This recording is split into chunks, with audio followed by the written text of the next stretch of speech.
right, everyone. So if you have questions over our practice problems for normal distributions, I have answers for you. So the first question we're looking at is females' heights in North America are approximately normally distributed. They make that normal curve with a mean of 64 inches. So 64 inches is right in the middle of our curve, and a standard deviation of 0.3 inches. So that means that I add 3, and 67 is our +1 standard deviation. I add 3 more and I get 70 inches is our +2 standard deviation. I add 3 more, that's our +3 standard deviation. And then we also go backwards, our -1 standard deviation, standard score by subtracting the standard deviation is 61. Our -2 standard score is 58. Our -3 standard score is 55. And so this first part, we're going to use that 68, 95, 99.7 rule, which means that the 68 stands for this middle two from the -1 standard score to the +1 standard score is going to have the majority of our data points. 68% of the data is going to fall in between those 2 points. And then look what I did that might make things a little bit easier for you. I took 68 and I split it in half. So each one of those columns is 34%. Okay. And then if you take that, if we go all the way from our -2 standard score to our +2 standard score, that's going to be 95%. Okay, that's that 95%. And then your -3 standard score all the way to your +3 standard score, that's going to be that 99.7% of the data. But what I've done is I did some math for you and I split it all up into these bars, right? So you can see I put a percent in each of the bars. So those yellow ones are 34% each.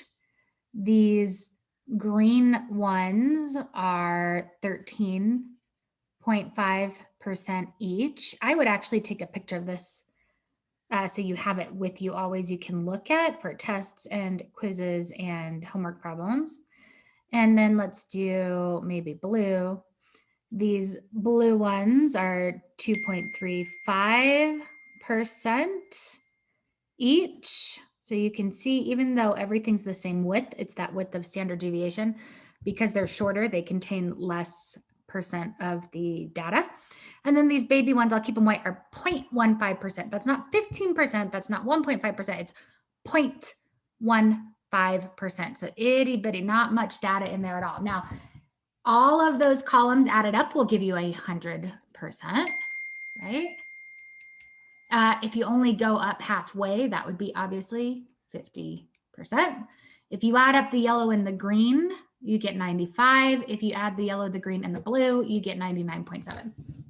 Okay, so now knowing that information, you can start answering these questions. 95% of females in North America fall between what 2 heights? Well, that's going to be between 58 and 67 inches, right? So that's the blue and the yellow combined. Give the percentage of women that have a height between 61 and 67 inches. So that's between -1 standard score and +1 standard score. So that's going to be 68%. 99.7% of females in North America are between what 2 heights? So between 55 inches and 73 inches, which is between -3 standard score and +3 standard score. Between. That's a between symbol, but I don't like that symbol. I'm going to make it like this.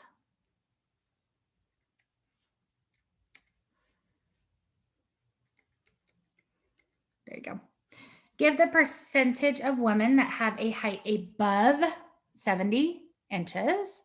So above 70 inches is going to be this blue column plus the white column, which is going to add up to be 2.5%. Part E, give the percentage of women that have a height below 61. So below 61, I think the way I did it, you can either add up the green below 61, so find 61, and then add up this green, this blue, and this white, and you'll get 16%. Or what I did is I took 50% and I subtracted out 34%.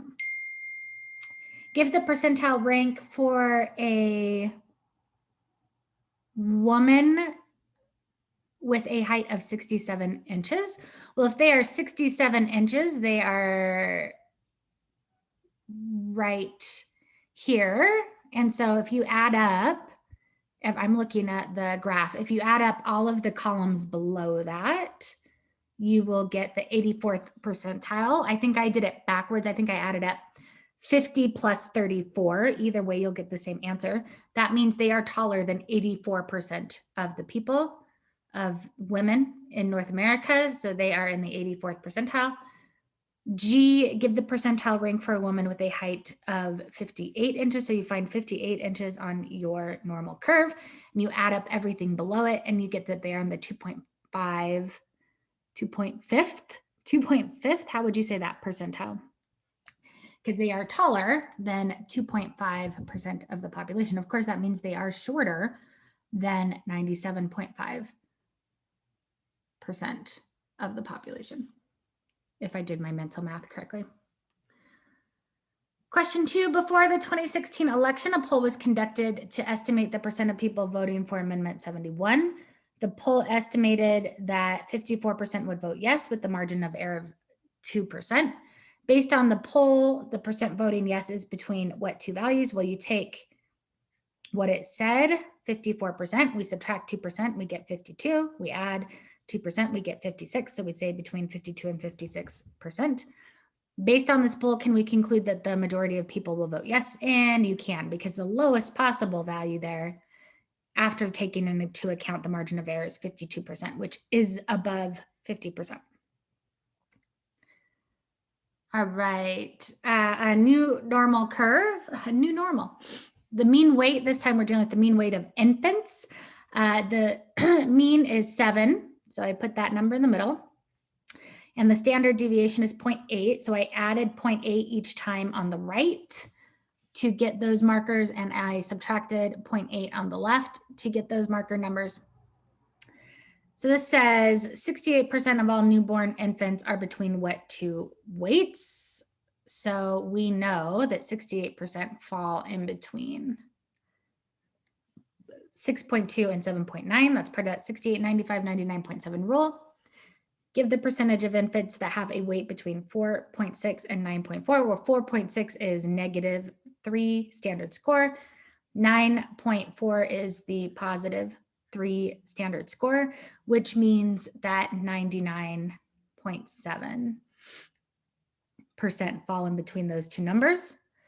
Give the percentage of infants that have a weight between 5.4 and 8.6. Well, 5.4 is our -2 standard score. 8.6 is our +2 standard score, which means that is 95% of infants. D, give the percentage of infants that have a weight above 9.4. So the way I did it was I just took 100 minus 99.7 and I got 0.3. And 0.3 would be both ends of this curve, but I only want the top end, so I have to divide that by 2. And that's how I got 0.15%. Also, you could have just used the normal curve from above and looked at that one column, would be 0.15%. Give the percentage of infants that have a weight below 5.4. Okay, so below 5.4, if you're using the picture from above, you just add up 2.35 and 0.15 and you get 2.5%. Give the percentile rank for an infant with a weight above 8.6. So 8.6 is that +2 standard score, 1, 2, which means I made a mistake here. Oh, no, I didn't make a mistake. So there's 2 ways you can do this. I think I took that 95 or I took 95%. There's just so many ways you can do it. And I didn't write down which way I do it, so I can't tell you. I think I added up 50% to 7 pounds. And then I added 34 and I added that 13.5, which are those other columns to get 97.5. Okay, so if you weigh if a newborn weighs 8.6 pounds, it means they weigh more than 97.5% of other newborns. Give the percentile rank for an infant with the weight of 6.2 pounds. And I just, for that, I know I think I subtracted out, I took 50 and just subtracted out 34. But like I said, you guys can just add up all of the columns that you want using that graph from the first page. And what this means is that an infant who weighs 6.2 pounds weighs more than 16% of other newborns. It also means that they weigh less than 84% of other newborns. Before the 2016 election, a poll was conducted to estimate the popular vote for president of the United States. The poll estimated that 46% would vote for Clinton, while 44% would vote for Trump, with a margin of error of 3%. I think I did this wrong too, because I was thinking 2% in my head. Does this poll show Clinton winning at this point? So it does not, because a margin of error of 3% means that, so I'm going to have to erase my numbers here because I only added and subtracted 2, means that they expect Hillary Clinton to get anywhere, 95% certain that she will get anywhere from 43%, because that's 46% minus 3, and 49% because that's 46 plus 3%, right?